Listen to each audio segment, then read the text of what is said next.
Extreme trigger warning. This is the Gisele Pelicot case.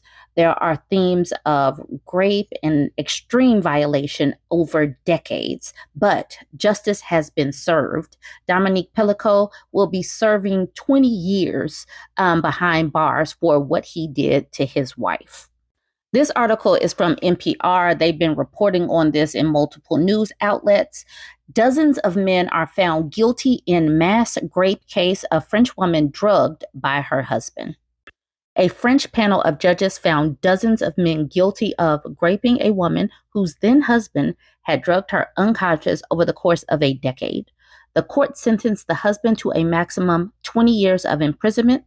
The 5-judge panel first ruled that the ex-husband of Gisele Pelicot was guilty of aggravated rapes and all other charges against him. You are therefore declared guilty of aggravated rape on the person, Madame Gisele Pelicot, said Roger Arata, the lead judge in the court, addressing Dominic Pelicot and the first group of men found guilty. A total of 51 men, including Dominic Pelicot, stood trial. At age 72, Dominic Pelicot could spend the rest of his life in prison. Gisele Pelicot spoke to a crowd outside the courthouse after the verdicts were issued. She says she never regretted waiving her right to anonymity in the public trial and thanked victims whose stories are often in the shadows. I trust in our capacity collectively to find a better future where women and men alike can live together with mutual respect, she said. Dominic Pelicot and 49 other men were tried for aggravated rape and attempted rape. Prosecutors also requested a 4-year prison term for another defendant who was tried for aggravated SA. She's a hero, said Blandine Devralanges, head of the feminist group Amazons of Avignon, a kind of hero because she refused to be silenced. She wanted her story to be public, and she gave us a huge present for us women because she gave us her story, so now it's our story. The court decision ends a 15-week trial in this southern French city that included detailed descriptions of systematic drugging and SA, triggering a national debate about the treatment of women in society. Although the crimes occurred over and over behind closed doors, unknown even to the victim at the time, the hearings and verdict took place in front of the world's news media as she insisted on a public trial. She was fighting for all those people around the world, women and men who are victims of sexual violence. This trial has already changed things because lots of women are now holding open trials, said Valentine Riofol, a feminist from Avignon, said Thursday after the verdicts were read out. Pelicot set a huge example. Women will have open rape trials now. They are no longer scared to do it. The shame has changed sides. During the trial, her ex-husband, Dominic Pelicot, admitted to the charges of rape and testified he had used tranquilizers and sleeping pills hidden in her food and drink to send her into deep enough sleep that she wouldn't be stirred awake. He recruited strangers he met online to have sex with her without her knowledge. But many of the accused did not confess, despite the fact that videos of their acts were shown on large screens in the courtroom. Police have found thousands of photos and videos on the husband's computer drives that provided prosecutors evidence of the abuse. Gisele Pelicot had insisted such evidence be shown in court. So this woman is holding a sign saying, "All women on earth support you. Thank you, Gisele." She became something of a hero for crowds of mostly women who gathered outside the court. She gave us an important gift by demanding that this trial be open for the world to see. So we have to be here to support her, says supporter Chantel Cremont. There have been other shows of support for the victims, such as a recent demonstration in Paris. We are very proud of her because she's very strong, and what she did, she's really brave, said Emily Chavot, who attended the Paris rally in November. Oh, the men are feeling aggrieved. Many French men, meanwhile, have expressed shame. Some use the hashtags "not all men" in social media posts, distancing themselves from the horrible acts. That worries journalist Victoire Toillion, who hosts a podcast that explores male violence. Most think that these men are kind of monsters, totally different from them. You know, they think that The case doesn't really concern them because they think that I would never do that. Matthew Polaine, who has written books on male violence against women, noted the case exposed how ordinary the perpetrators could be. This frightening trial shows us that these men are not depraved criminals, but actually regular guys who have wives and kids and jobs, a baker, a firefighter. There are brothers, our fathers, and that's shocking, Polaine said. It would be easier to say these violent men have nothing to do with us. And that's the thing. These men have been walking around because this has been going on for a decade. It's been going on for years. So this husband was able to recruit from men within this city, and then they would go and do this and then go back to their wives. And so it's not like these people are these men that are walking around hiding behind bushes. No, they are regular schmegular guys, and the women in this country should feel taken aback. People in general should feel taken aback because they should know that they are just walking amongst these people. But this is the type of thing that reminds folks that is not just stranger danger. Your enemy could be sleeping. Your ops could be sleeping in your bed underneath your roof. So stop acting like these people are actual protectors and providers. Stop thinking that, because these people are very well capable, and don't act like they're not, of being the perps, the boogeyman, the monsters that are in your closet and under your bed. Join the conversation. Let me know what you think about this one. Don't forget to like, comment, and share. Another terrible trigger warning. This includes grape as well. The Bureau of Prisons pay $116 million to SA survivors of this jail. They had to actually close down a jail because guards and employees were out here graping female prisoners. That is what they were doing out in Dublin, California. Today was the first day I even heard about this story.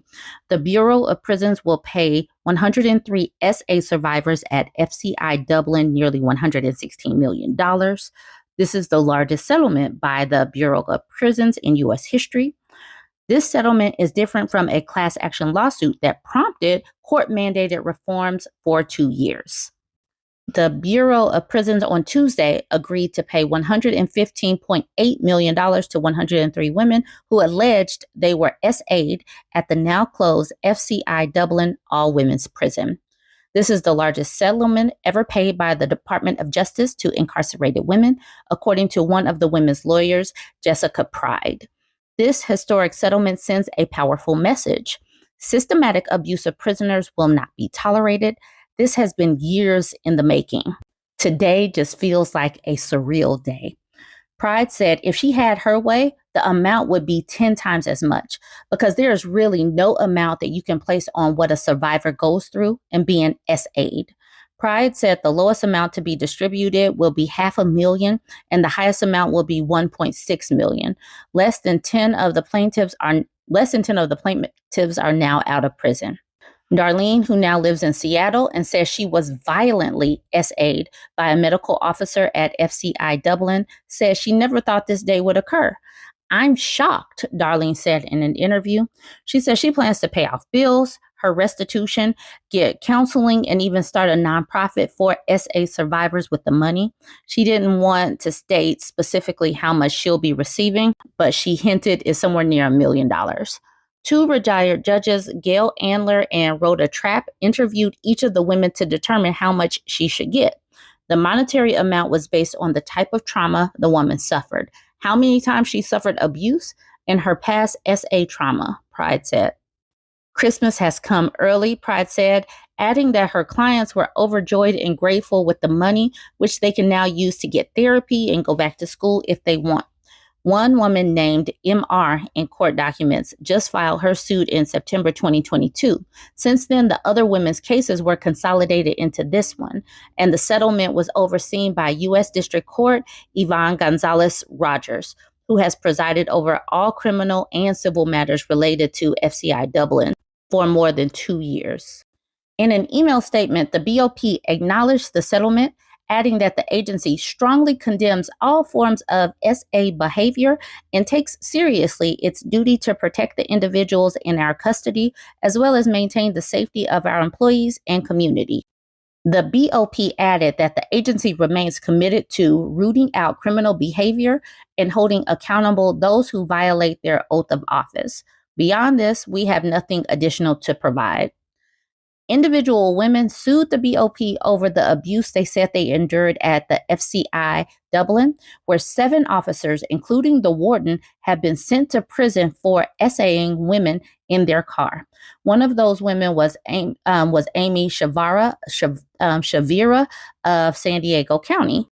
"We were sentenced to prison. We were not sentenced to be assaulted and abused," Shavira said. She says she hopes the settlement money will help survivors like herself begin to heal. Shavira, whom KTVU has interviewed on several occasions, was released 3 years early from FCI Dublin on compassionate release. A federal judge ruled that her 10-year drug sentence be reduced after she was convinced Shavira had served enough time and had been the victim of abuse. Shavira said several correctional officers abused her at FCI Dublin, including Nicholas Ramos, who self-deleted in 2022 after being placed on leave amidst an internal investigation into his behavior, and Daryl Wayne Smith, aka Dirty Dick, who was charged by the Department of Justice with 12 counts of SA. He is the 8th remaining correctional officer at FCI Dublin to be charged and is taking his case to trial. A separate class action lawsuit called the California Coalition of Women Prisoners also prompted an unprecedented tentative 2-year consent decree over the BOP, where roughly 500 women who used to be housed at FCI Dublin and who are now at 13 other prisons across the country will likely be the beneficiaries of court-ordered reforms.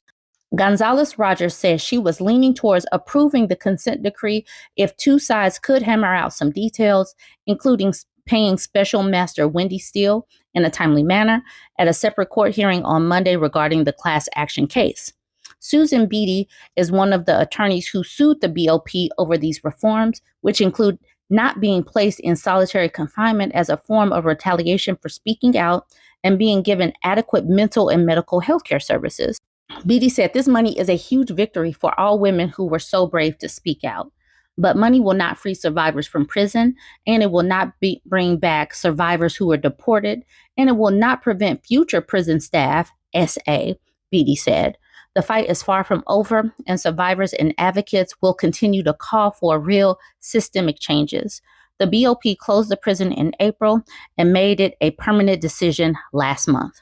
So that's the end of that. But is it really the end? Because these women are typically the types that people wouldn't listen to. These predators know that women like this have no recourse, because who are they going to report to?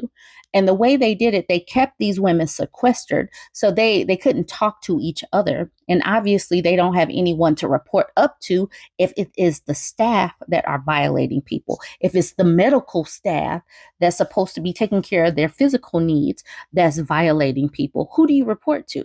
That's one of the things that they are going to have to really address, is how to take care of these people. Yes, I do recognize that prison is something that is necessary, but you cannot allow predators to simply hunt in prison where these women have no way to defend themselves. They do have to serve out their sentences, but like the former prisoner said, they have to serve their sentences, but they shouldn't be abused while they're in custody. Whew, this was a lot, I know. Join the conversation. Please share this. This is so important, and women of all stripes deserve to have some form of compensation, or these people that are predators need to have some type of consequences. What's wild is these people would typically just be going home to do whatever they wanted. So yes, we have to keep sharing these stories. All right, y'all. So join the conversation. Let me know what you think. Don't forget to like, comment, and share.